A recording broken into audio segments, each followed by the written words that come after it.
But if no issues came up, giving her tacit approval was probably fine. Still, using Nazarik's assets on the likes of humans is the riches of Nazarik all belong to Aints Ul Gaun and the other supreme beings. Would they be forgiven for using them without permission? No matter how much she mulled it over, she couldn't reach a satisfactory answer. 3 late fire moon September 9:48 a.m. Sebas opened the door to the house. Today he'd gone again to the Adventurers Guild first thing in the morning. He recorded notes on the postings before the adventurers started taking the jobs. He wrote down and sent to Nazarik all the information he gathered in the capital, even tidbits no bigger than local rumors. Analyzing the data was extremely difficult, so he left that up to the clever ones at the tomb. He went through the door and entered the building. A few days ago, Solution would have met him there. But now that role belonged to the quietly mumbling woman dressed in a maid uniform with a floor-length skirt. The day after he found Suya, they discussed things and decided she would work inside the mansion. He would have been fine letting her stay as a guest, but Suya wouldn't accept that. She didn't want to be treated like a guest, on top of having been saved. She didn't imagine it would be a proper thank you. She at least wanted to do some work. Sebas figured anxiety probably lay behind that desire. In other words, aware of her unstable position as a seed of trouble for this household, she decided to make what efforts she could to keep from being abandoned. Of course, Sebas had been telling her he wouldn't forsake her.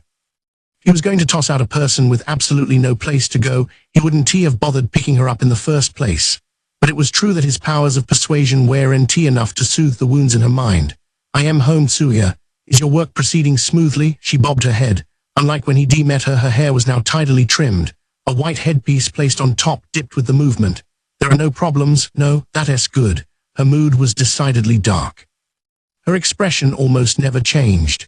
But by living a human life, it seemed like her voice had gotten louder, perhaps because the things tormenting her had lessened a little. Her remaining uneasiness is because of Sebas started walking. Suya accompanied him at his side. Usually, for a maid, walking alongside the butler, her superior, would be improper. But Suya had never trained as a maid, so she didn't know the etiquette. Sebas had no mind to drum the rules into her head. "What's for dinner today?" "Stew with potatoes." "I see. That is something to look forward to. Your cooking is delicious." Receiving a smile along with the compliment, Suya blushed. She looked down and squeezed her maid's apron with both hands. "That's not true." No, it is. I can cook it all, so it really helps me out." "Do you have all the ingredients you need? If you're running low on anything, or there's anything you want me to buy, please tell me." "Okay, I will check later and ask you." Inside the mansion and in front of Sebas, Suya could function normally, but she still rejected the outside world. Since they couldn't have her do anything outside, procuring ingredients was Sebas' job. Suya's culinary creations were nothing extravagant. They were humble home cooking. Because of that, none of the ingredients were expensive. Sebas could find everything she needed at the market. By familiarizing himself with various foods at the market, Sebas was able to gather information about this world's diet. He considered it killing 2 birds with 1 stone. Suddenly he had an idea. "Shall we go shopping together later?" A shocked expression appeared on Suya's face. Frightened, she shook her head, instantly paled, and broke out in a nervous sweat. "No, Sebas didn't let his thoughts show. So she still can't since she had started working. She never made an attempt to do anything that involved leaving the house. She could keep her fear under control because she saw this building's walls as absolute protection. In other words, she could function because she'd drawn a line between the outside world, the world that hurt her, and this dissimilar place. But she would never be able to go outside like that, and Sebas couldn't shelter her forever. Given her mental state, Sebas knew that it would be cruel to order her out after only a few days. It would be safer to take some time and acclimate her slowly, but that was assuming they had time. Sebas had no intention of settling down or spending the rest of his life here. He was just a foreigner who had snuck in on an intelligence-gathering mission. If the order to pull out came from his master to prepare for that time, he felt he should give her as many opportunities as possible. Sebas stopped walking and faced Suya head-on. Blushing, she looked down, but he took her cheeks between his hands and brought her head up. "Suya, I understand your fear, but please trust me. I'll protect you. I'll thwart whatever danger approaches and keep you perfectly safe. Tsuya, try to take this step. If you ray scared, you can close your eyes. He squeezed her hand as she hesitated. Then he said something he felt was unfair. You don't believe me, Tsuya? A veil of silence fell over the hallway and time passed slowly. With slightly damp eyes, Tsuya parted her lips, to which the color had returned. Her pearly front teeth peeked out. No fair mas sebas. If say that, then I can not don't worry. I may not look it, but I am strong enough, yes. There are 41 people stronger than me, well, perhaps a few more. Is that a lot? Tsuya smiled, figuring that he said such a random number as a joke to put her at ease. Sebas simply smiled and didn't offer any response. He set off walking again. He knew Tsuya next to him was glancing at his profile now and then, but she didn't say anything. He knew she had some complicated feelings for him. These feelings weren't quite a faint crush. He supposed it was a conditioned response after being rescued from hell. It was a dependency on a reliable figure. Also, Sebas was old, so it was even possible she was confusing familial affection for love. Even if she really was in love with him, Sebas had no intention of returning her feelings, not when he was hiding so much, and their positions were imbalanced. Okay, I have a few things to talk to the young lady about, then I'll come and fetch you. Lady Solution, her face grew a little dark. Sebas knew why, but he didn't say anything. Solution had never interacted with Tsuya. When they did happen to meet, she would just cast a glance at her and withdraw without a word.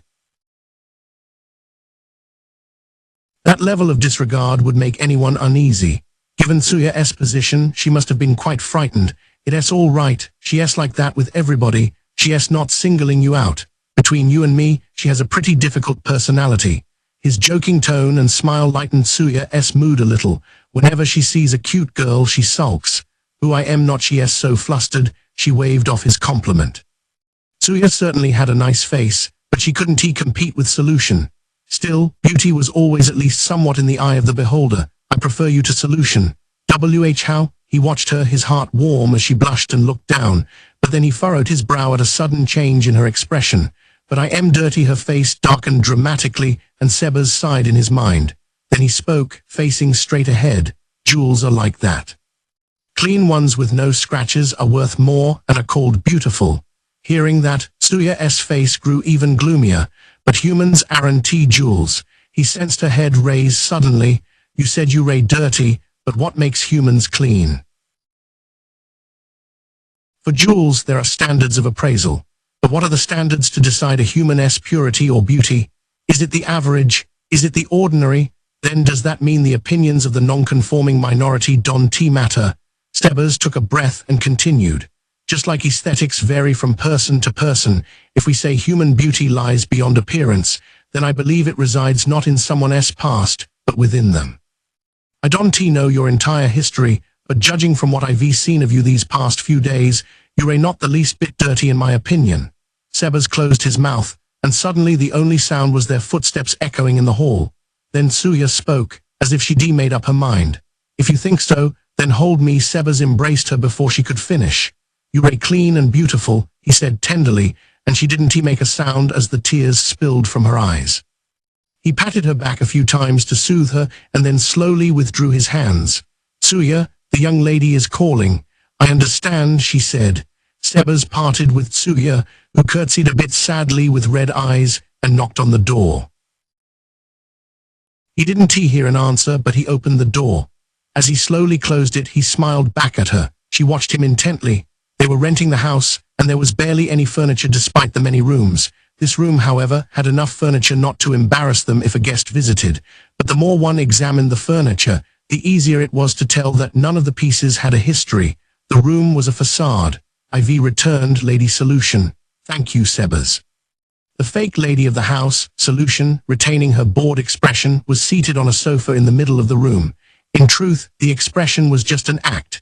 Since Tsuya, an outsider, was in the building, she was wearing the mask of a conceited rich girl. Solution's eyes moved away from Sebas to the door. She's gone now. It appears so.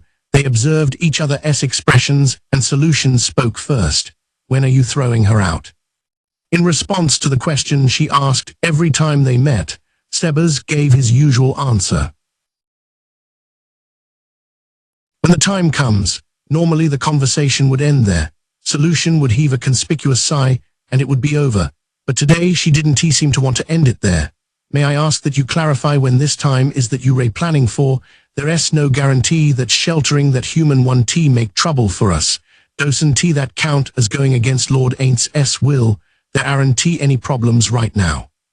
I don't believe fearing and panicking over the type of problems a mere human could cause is a reaction befitting a servant of Lord Aints. Silence fell between them and Sebas exhaled lightly. This is extremely awkward. There was no emotion in Solution's expression, but he could tell she was irritated with him. This mansion was their temporary base, but Solution thought of it as a branch of the great tomb of Nazareth. The fact that they had a human there without their lord's consent was intolerable to her. She hadn't harmed Tsuya yet because Sebas was firmly restraining her, but eventually he wouldn't be able to hold her back. I don't have much time. Sebas felt it keenly. Master Sebas, if she interferes with Lord Aints' orders I'll dispose of her, Sebas declared, not letting her say any more. Solution said nothing, gazed at Sebas with unreadable emotions and bowed her head. Then I have nothing else to say. Master Sebas, please don't forget what you have just told me. I certainly want Solution. Still, the intense emotion in her whispered voice was powerful enough to stop Sebas in his tracks. Still, Master Sebas, don't you think we should report to Lord Aints about Tsuya? Sebas was silent for several seconds and then responded. It shouldn't be a problem. I would feel bad taking up his time to discuss a human. I am fairly certain you contacting Intoma via message at a scheduled time every day. Couldn't you report it then in just a few words? Are you hiding it on purpose? No, of course not. I would never do something like, then you not acting out of self-interest, right? A nervous thrill ran through the atmosphere. Sebas sensed Solution bracing herself slightly and realized how dangerous his position was. Everyone in Nazareth was required to devote themselves entirely to Aints Ul Gaun, to the supreme beings. From the Guardians on down, everyone probably thought that way. Even the assistant butler Claire, who constantly schemed to take over the great tomb of Nazareth, had loyalty and respect for the 41 supreme beings. Of course, Sebas also belonged to Nazareth. Still, he didn't think there was any reason to desert someone in a miserable situation based only on what-ifs. He understood, though, that most members of Nazareth would not share that view. No, he had thought he understood. Solution's actions a moment ago showed him just how naive his understanding had been. Solution was serious. She was ready to take on the butler Sebas, who had some of the highest combat ability of any of Nazareth's administrators, depending on his answer. He had no idea she would be willing to go that far to eliminate the problem. He smiled. When she saw that, some doubt appeared in her eyes. Of course not. I have no self-interest in not reporting to Aints. Then could you tell me why you keeping her? I have a very high opinion of her cooking skills. See, cooking? It was like a question mark had appeared over her head. Yes. And don't you think people might think we strange, living in this huge mansion, just the two of us?